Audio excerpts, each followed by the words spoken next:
Today I'm making an incredible roasted garlic pork sausage. I'll walk you through every step, from selecting the meat to the perfect oven finish, so you can make this sausage with confidence in your own kitchen. Let's get started. The first thing I like to do is prepare the garlic. For this recipe, I'm using about 40 to 45 grams of roasted garlic per kilogram of meat. I simply cut the tops of the garlic bulbs, drizzle them with a little vegetable oil, and roast them in a 150 degrees Celsius oven for about 40 to 45 minutes. By the time they're done, the cloves will be soft, sweet, and full of flavor. For the meat, I'm using approximately 70% pork shoulder with a moderate amount of fat and 30% pork belly.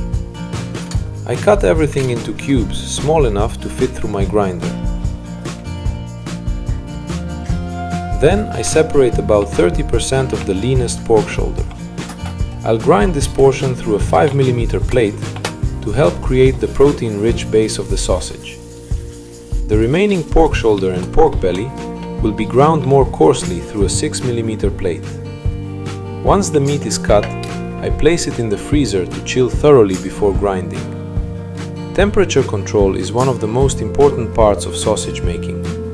I always try to keep the meat at or below 4 degrees Celsius throughout the grinding and mixing process. Keeping everything cold prevents the fat from softening and smearing, helps the meat proteins bind properly, and gives the finished sausage a clean texture without fat separation or liquid pockets.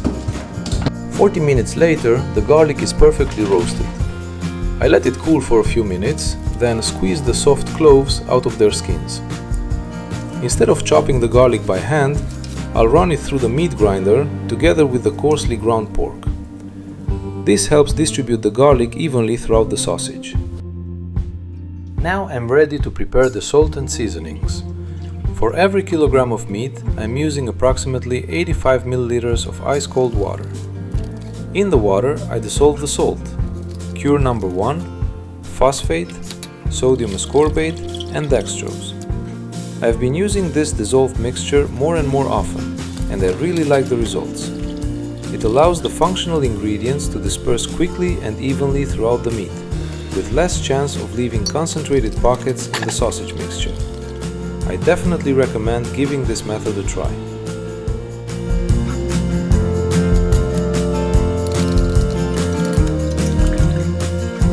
To save you some time, I skipped filming each spice being weighed.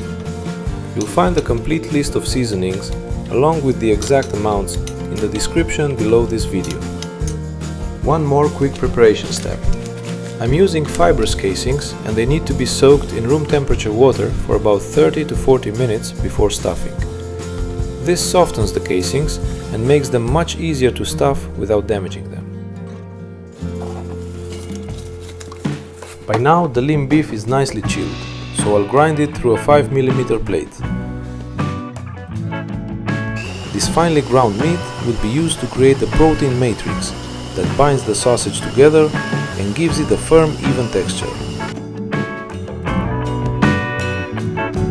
The pork shoulder and pork belly are nicely chilled as well.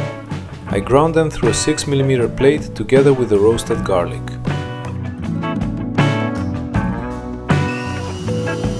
Running the garlic through the grinder with the meat helps distribute it evenly throughout the sausage mixture.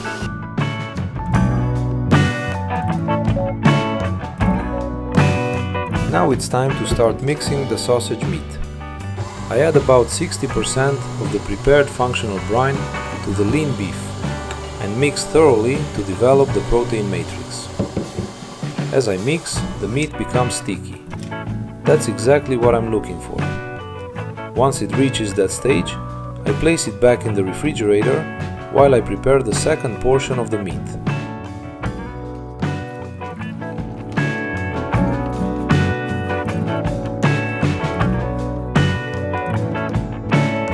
Now I add the seasonings and the remaining functional brine to the coarsely ground meat. I mix everything thoroughly to distribute the seasonings evenly. Next, I add the prepared protein matrix and continue mixing gently until the sausage mixture becomes evenly sticky. The entire mixing process takes about 5 to 6 minutes. Once the sausage mixture is ready, it's time to load the sausage stuffer and begin stuffing the casings.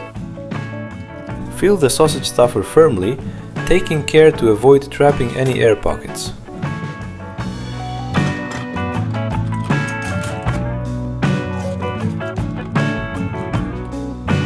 Stuff the casings as tightly as possible, again making sure there are no air bubbles.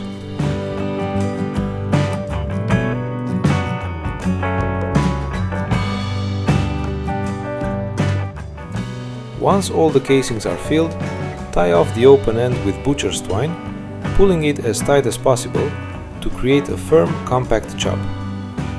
I like to leave the ends of the twine a little longer because after the sausages have rested overnight, I'll tighten them one more time. I'll show you exactly how I do that in the next step.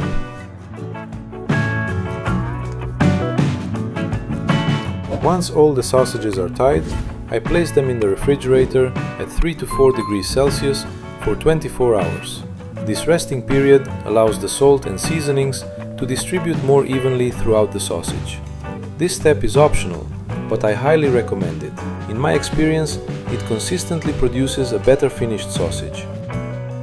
After 24 hours of resting, I take the sausages out of the refrigerator and tighten the butcher's twine one more time to make them even firmer. I highly recommend taking this extra step. Next, I insert the temperature probe into the center of one sausage and place them in the oven. Before placing the sausages in the oven, I put a pan of hot water on the bottom rack. The steam helps prevent the casings from drying out too quickly while the sausages are gradually warming up. It also promotes more even cooking and gives the finished sausages a better texture. It's a simple step, but I think it's well worth it. The first stage is the warming phase. I set the oven to 30 to 35 degrees Celsius and let the sausages warm until the internal temperature reaches 16 to 20 degrees Celsius. Next, I increase the oven temperature to 60 degrees Celsius and continue cooking until the internal temperature reaches 45 to 47 degrees Celsius. Finally, I raise the oven temperature to 80 degrees Celsius and cook until the internal temperature reaches 68 to 72 degrees Celsius. Remember, sausages are cooked by internal temperature, not by time. Once they reach the target temperature, cool them down as quickly as possible. Rapid cooling stops the cooking process and helps keep the sausages juicy and tender. Once the sausages have cooled, refrigerate them for 24 hours. I highly recommend this final resting period. It gives the flavors time to fully develop.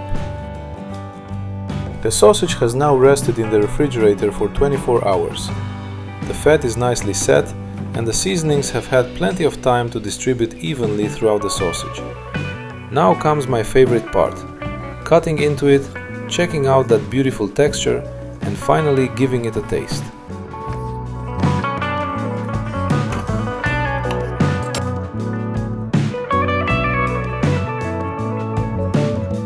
The sausage turned out meaty and full of flavor, with a nice little kick and a wonderful roasted garlic aroma.